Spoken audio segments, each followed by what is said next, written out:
Good afternoon, everyone. Good afternoon. This is the day that the Lord has made, and we choose to rejoice and be glad in it. Well, welcome to this platform, Acknowledge as Project 365. And I am Portia Wheatley. I am the founder and the president of a nonprofit organization, Acknowledge as Trophy of Life Incorporated. And we have the great privilege of rendering hope, encouragement, and inspiration to the whole wide world. I love saying to the whole wide world because God is going to make it happen. And we're grateful to God that you have tuned in to hear the message that we have for you today, a message of hope, encouragement, and inspiration. And today, we want to give a great big shout out to caregivers. Caregivers, we want you to know we appreciate what you do in giving care to your loved ones. You say, why do you care? Because we want everyone to be encouraged no matter what you do. And especially when you have to care for someone else in everything. We just want you to be encouraged and know that we see you.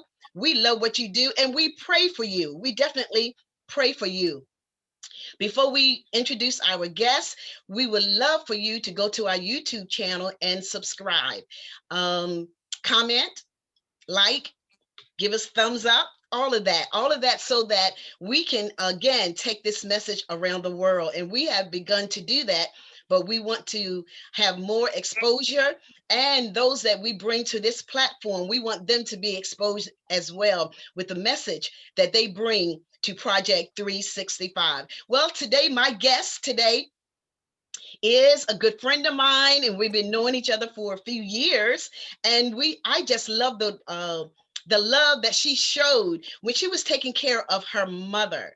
Her mother, beautiful lady. And I was thinking she was just like a little angel. Every time you see her, she was dancing. She loved to dance. And I'm sure Shirl would tell us about some of those days that she would dance in church, on the street, in the grocery store, anywhere you saw her. She was happy and she was dancing. And Shirl just took care of her like it was just beautiful the way she did, though it was her mother. But still, I've seen some that called themselves taking care of their parents, but it wasn't in a loving way. But we're so grateful to God for you, Shirl, for what you've done, what you're doing, and what God promised he was going to do through you. So let me introduce you at this very second. I want to introduce to some and present to others, none other than my friend, Shirl Parnell. You got it, Shirl. Hey everyone, hi, my name is Shirl Parnell and I am a caregiver. I thank God for being a caregiver. I thank God for the opportunity for allowing me to be able to service my mother and my dear mother. I thank God for allowing me to help those caregivers that's still out there in the world. As my journey taking care of my mother, it was not an easy task, but it was an assignment that God gave me as he has given to those caregivers that's out there. I share with you today that one thing that I experienced with my mom is that the joy of the Lord was her strength. And in spite of everything that I went through, she still had joy. She still danced. It didn't matter where she was, who she was around, she still gave joy. And I just thank God. And I say this to those caregivers that are out there that's taking care of their loved ones. It's not an easy task to do. But one thing for sure, you can do this and know that you're not alone. Taking care of my mother was not an easy process because some days there were loneliness for me, there was sadness for me. There were days that I didn't want to do. And even when I got tired, I never say I wanted to give up because I knew that God assigned me to do just what he called me to do, to take care of my mother. Because throughout the years, she took care of me. So why not take care of her? And so it was a great honor and a privilege to do that. But in 2014, I started to learn and educate myself on her illness, which was Alzheimer's dementia. And learning that illness and learning how to take care of my mother with that illness was not easy because there was memory loss. There was days that she was doing things that was unacceptable, unnoticeable, and I didn't know what to do. I thought I was going to lose my mind, but it was only through the grace of God that he gave me strength to take care of my mother. Dealing with someone with Alzheimer's is not an easy task, because one day they're this way and the next day they're another way. And so with that being said, my mom, I just thought that that I would never actually be able to take care of my mom the way I did. But thank God I had a nurse's assistant certification to learn all those things, because a lot of times with caregivers, we really don't know what we're up against. We really don't. But taking care of your loved ones is just an easy process. I tell them 1, 2, and 3, and I tell them that when you say ready, set, and go, always use the green light. And when the red light comes on, take time out for yourself, which is so important, because a lot of caregivers get burnt out, they get depressed. And if you look at the statistics talks about how a lot of caregivers are passing away before the one that they're taking care of. Their health become failure, their health become failure, and also they forget a lot of things, just like their loved ones who forget some things. But I thank God for those resources that Baltimore City Aging Program gave me and educated me on. One was getting those grants and those finances to be able to get those breaks. And it's so important to those caregivers that's out there that you do self-checks. Do self-checks on yourself, even when you're getting tired, and even in the pandemic. And now that there's no daycare and services that are given and surrendered to those individuals, you have to take time out for yourself. And, I always say, count it all joy that the Lord has given me the opportunity and the strength to do what I do, to not just take care of my mother, but to help those caregivers that's out there in the world. And so I thank God for that opportunity. Other portion, I tell you, it's a great honor. My mom, she will dance with you in, like you said, in the market, for your birthday, your mama's birthday, and anybody else's birthday. And so I thank God for you recognizing my mother and giving me the opportunity. But in 2014, the Lord gave me a vision, and the vision was to start a caregiver support group to help those caregivers who could not help themselves and could not find resources, companion, support when they were going through. And so he allowed me to start a support group they call Coffee, Tea, and Me. And that support group has been operating since 2014. And the me is my mother, because the legacy from my mother will continue to go on no matter what. Even though she's not here, I lost her in July 30th, 2020, but her spirit is still with me. And I know that I can do all things, because she always challenged me and told me, you can do all things through Christ that strengthen you. And so I say that to the caregivers. There are support groups out there. There are resources out there. There are respite care. When you get tired and you get weary, take those breaks. You have to say 1, 2, buckle my shoe sometimes. 3, 4, I'm about to shut the door, because I had to do that some days. But God has given me the opportunity to be able to connect with those individuals in Baltimore City, organizations and services, to get respite care grants for those individuals that are in need. And not just Baltimore City, but in Baltimore County. So I thank God for the opportunity and the honor to be able to service my mother during the time that she was in her illness. I tell you one thing that I do notice, and I always acknowledge, that one thing, my mother didn't suffer. And I thank God for that. Because she was a fire. She was a warrior. She had fire in her soul. And she birthed me to have that fire and desire in my soul to go forth in everything I needed to do.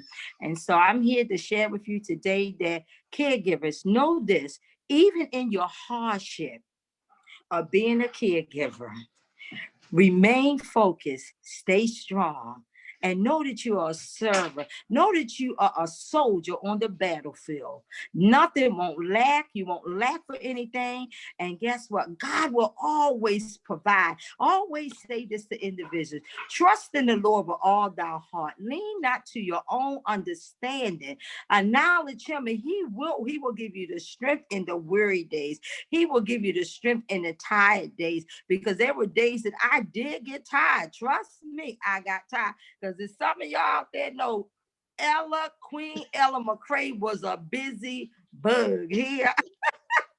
So I just thank God for that opportunity. And I say to you, caregivers, if you're in need of support, if you're in need just for someone to listen to you, It's okay. Keep to on. you, just to listen to you, know that we are here to support you. We are here to encourage you. We are here to enlighten you, because it do get lightened. You know, the times that you're going through, it does get weary, it does get tired, but there's a light at the end of the tunnel. And know that God is with you always. And know that I'm here to support you through Coffee, Tea, and Me as a caregiver. So stand for the battle still, keep fighting, and know your rightful place. That is wonderful, Cheryl. Thank you so very much. I appreciate that. I know when I had to take care of my husband, there were days that was like, oh my goodness, I am tired, physically tired, but my love, it kept you going. The love for your mother, the love for my husband, it just kept you going. It wasn't anything against them. It was just where we needed to refresh our bodies. And they definitely could not see or cannot see that you're tired, because you don't want them to feel like they're a burden, which they are not a burden, but it's just a blessing to be able to take care of your loved ones. Question for you. Are you an only child? No, I have two other siblings. Okay. But So baby, you're the what? I'm the baby. Okay. So for someone out there in our audience who may not be an only child, but it pretty much fell on them, how did you guys work that out? Give me a couple of, statements of how you guys work that out, because some people feel guilty for doing it. Some people feel angry, but I don't know what your situation is, but just share a little bit about, how you felt. During my process of taking care of my mom, I did feel vulnerable. I did feel lonely, because I wasn't able to do all the things that I really wanted to do any longer. I had to give up a lot of relationships. I had to give up some church things that I didn't want to do, and other things that I love. And I was, even though I had my siblings that were there with me, but they was not as supported as I wanted them to be. And a lot of times with caregivers, we look at that we have to have our individual family members to support us. And that's not true, because God did not design the assignment for them. He called just you. He did not call everybody else. And so you may get, during them times, you will get that, well, Sally ain't here to help me out with mama, or Billy ain't here to help me out with daddy. But that's not what God designed was for you.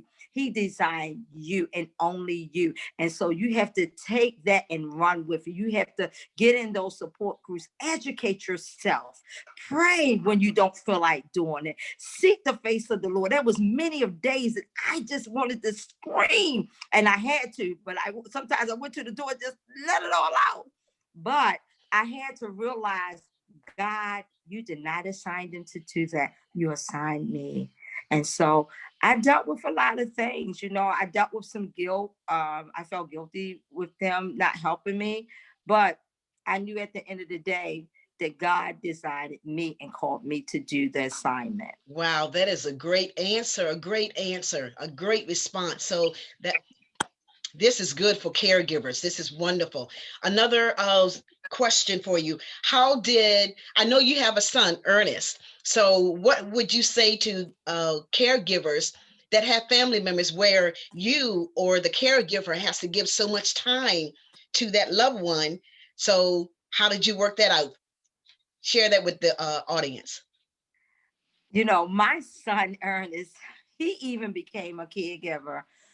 Because there were days that I wanted to go out. I just wanted to go to the market or go to Walmart or go to, I love the dollar store, okay? So I just wanted to go to the dollar store, and there would be days where I could not go, but he was always there to support me and say, well, mommy, you need a break. Even in the hard times, even when I said things like, hey, I don't want to do this any longer. I can't do this any longer. He encouraged me. He pushed me to the point. He even got to the point that I had to train him to learn how to do diapers, how to learn how to do her food, and because there were different menu plates that we had to prepare for her, prep her foods and things like that. And it wasn't easy for him because he was a grandchild. He wasn't her son. He wasn't her daughter. He was her grandson. But he took that opportunity to say, you know what? This is my grandmother. I have to care for her just like she. And it was not easy for him to do it because even today, he still has that thing where I miss my grandma, but I'm going to continue to go on with the success that she told me, the encouraging words that she encouraged me to do. And so he turned out to be a great caregiver. I tell you, he did more things to me sometimes. And I was like, oh, really? You can change the diaper? You can flip over, you know, because it gets to that point that you get tired and your loved one that's in your home will push and help you. So he did an excellent job of taking care of my mother to the end. Shout out to Ernest. Shout out to Ernest. That's great. That is so wonderful. To our audience, be encouraged. Those who are caregivers, be encouraged. And I ask that you share this this video and this message with individuals who you know are caregivers across the country, Maine, New York, California, Florida, wherever you know there is a caregiver. This is the message to share with them. And don't forget, go to our YouTube channel and subscribe. So anybody that is looking for this particular message, you can go to our channel, go to our account and pull this up, and you will see Shirl Parnell. You will see Shirl Parnell. But thanks again for accepting my invitation to come and share on Project 365, because we are only sharing messages of hope, encouragement, and inspiration. That is my assignment. That is my assignment. And actually, it's Takira's assignment as well. Those that have been tuning in know that I have an excellent co-host in the person of Takira Swine, and we miss her dearly, but she'll be back real soon. But in the meantime, pray for us, and we will pray for you. We love you. God bless you, and we shall see you on tomorrow. Thank you, Shirl. Thank you. Love you. Love you too.